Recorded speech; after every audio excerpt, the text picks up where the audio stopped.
اب دیکھیے جو علامات قیامت احادیث میں آئی ہیں وہ میں آج آپ کو سنا رہا ہوں۔ آپ نے فرمایا علم اٹھا لیا جائے گا، جہالت کا دورہ ہوگا۔ اب یہ کون سا علم اٹھایا جائے گا؟ سائنس کا علم نہیں، دین کا علم۔ جہالت کو فروغ ہوگا، ظاہر بات ہے ایک ہی بات ہوئی ہے۔ دوسرے نمبر پہ یہ کہ جہالت کو فروغ ہوگا۔ نمبر 3 زنا کثرت سے ہوگا۔ نمبر 4 شراب نوشی عام ہو جائے گی۔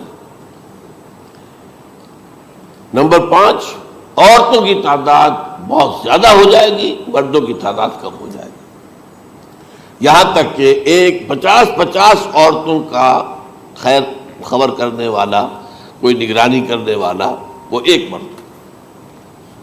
اچھا یہ تو ہے ایک حدیث جو میں نے آپ کو بیان کر دی، متفق علیہ، یہ بخاری اور مسلم دونوں میں ہے۔